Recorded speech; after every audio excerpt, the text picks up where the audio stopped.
Сәлеметсіздер ме, құрметті аналар, құрметті балалар. Бүгінгі біздің қозғайтын тақырыбымыз баламен қалай тіл табысуға болады. Кез келген адам өзінің өмірінде, оның ішінде балаларда әртүрлі қабылдауларды пайдаланып жатады. Ол аудиал болуы мүмкін, визуал болуы мүмкін, сонымен қатар кинестетик болуы мүмкін.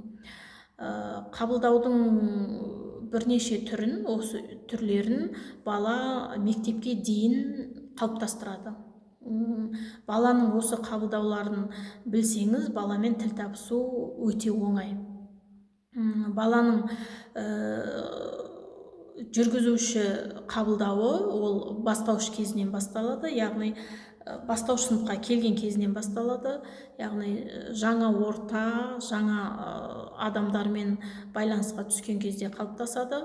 Ол жаңа білім алған кезде, балалардың достарымен, ата-аналарымен байланысқа түскен кезде пайда болады. Визуал балалар көру арқылы қабылдайды көп ақпаратты. Визуал балалар сонымен қатар сурет салғанды, музыка тыңдағаннан, ертегі тыңдағаннан көрі олардың суретін қарағанды ұнатады. Көбінесе визуал балалар сонымен қатар байланысқа түсуге өте қиындық туындап жатады визуал балалармен. Визуал балалар қандай да бір жаңа затты, не болмаса жаңа ойыншықты, не болмаса бейтаныс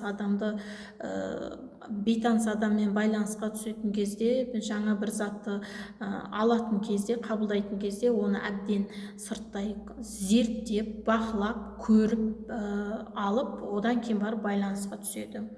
Егер ұл бала визуал болатын болса, онда ол кішкентай ақылшы ретінде қарауға болады. Ал қыз бала визуал болатын болса, онда ол өзін сәнқой ретінде, модница ретінде көрсетеді. Визуал балалар көбінесе аз сөйлейді, аз қимылдайды, және келесі бір адаммен байланысқа түсетін кезде үлкен қиындықтарға душар болып жатады. Осы кезде ата-аналар қарым-қатынас құрудың маңызды екенін түсіндіріп ұғындыру керек. Тіпті визуал балалар өзінің алдағы дос болатын баланы да сырттай ерекше бақылауға алады, сосын барып байланысқа түсетін болады. Визуал балалардың болашақ эстетиктер, романтиктер, теоретиктер өз идеалын қалыптастыруда көп ізденіс үстінде жүретін балалар шығады. Бұл визуал балалармен қалай тіл табысамыз? Баланың өзінің түсінігіне сай сөздер арқылы өзімізге қаратамыз. Мысалы, ол көр, қара деген сөздер арқылы өзімізге қаратамыз. Визуал балалар жаңа бір затты қабылдамас бұрын, яғни жаңа бір затты визуал балаға түсіндірмес бұрын, оның нақты, айқын қандай зат екенін түсіндіру керек. Оның размерін, түрін, түсін, формасын ясына айтып жеткізу керек. Сонда қана баланы өзіңізге қарата аласыз, визуал баламен солай байланысқа түсе аласыз.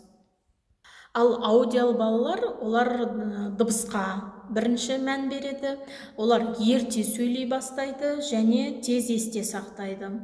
Аудиал балалардың оқуда баяу болып келеді. Аудиал балалар сонымен қатар музыка тыңдағаннан, әлде бір әңгімені тыңдағаннан көрі, олар өздері оқып, өздері сөйлегенді ұнатады. Яғни сөзге шешен болады аудиал балалар. Және оқу барысында аудиал балаларға шу бөгет жасайды, олар шумды жек көреді. Аудиал балаларға тыныштық өте маңызды. Аудиал балалар сонымен қатар сабақ оқып отырған кезде ауыздарын жыбырлатып, іштей өзін дайындап сөздерді қайталап отырады. Аудиал балалар көбінесе сөзшең келеді. Сондықтан ата-аналар егер балаларыңыз аудиал болатын болса, оның физиологиялық дамуына және сонымен қатар оның уақытылы тынығуына ерекше көңіл аударыңыз. Аудиал балалардан болашақ сөз шеберлері, ораторлар шығады. аудиал балалармен қалай тіл табысамыз? Визуал балалар сияқты аудиал балалардың да өзіне тән түсіне алатын тілдегі сөздерді айтамыз. Яғни бұл тыңда, құлақ сал деген сөздер арқылы өзімізге қаратамыз. Аудиал бала үшін айтушының дауыс ырғағы және сөздерді бір-бірімен байланыстыру өте маңызды. Аудиал балалар сіздің айтып тұрған сөздеріңіздің бір-бірімен байланысы бар ма жоқ па, соны бірінші аңғарады. Және сіздің әртүрлі дауыс ырғағыңызға қалай ақпаратты қабылдауы да мүмкін.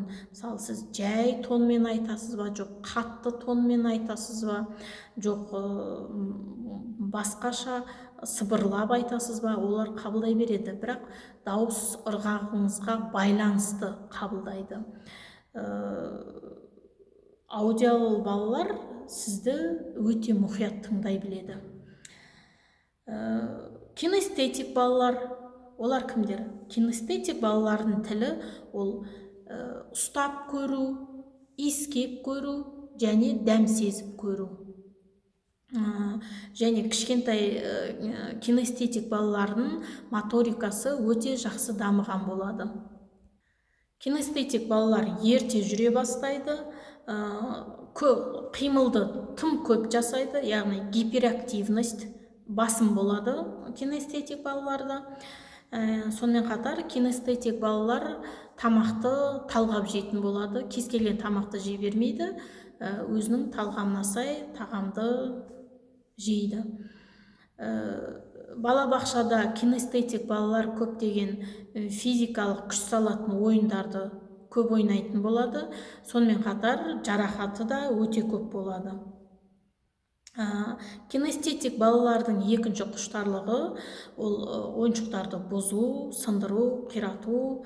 Осылай олар өздерінің зерттеушілік бағытын ашады. Және сонымен қатар кинестетик балалар бір орында тапжылмай көп уақыт отыра алмайды. Оларға үнемі қозғалыс керек болады. Және де балалар үй тапсырмасын орындаған кезде де, то есть кинестетик балалар үй тапсырмасын орындаған кезде бөлменің ішінде ары-бері жүріп алуына рұқсат етуіңізге болады. Сонымен қатар кинестетик балалар денемен дененің тиісуі, яғни прикосновениені өте қатты қажет етеді. Егер балаңыз кинестетик болатын болса, оны көбірек құшақтайсыз, көбірек сүйесіз, көбірек еркелетесіз. Сонымен қатар кинестетик балаларға жарайсың деген сөзді құр босқа айтқаннан көрі, оның басынан сипап, қолынан қысып, құшақтаған оларға өте өтімді, тиімді болады. Көбінесе кинестетик балалар мамасына тәуелді болады, то есть кішкентай сәби кезінен бастап мамасының үнемі көтеріп жүргенінен болады кинестетик балалар.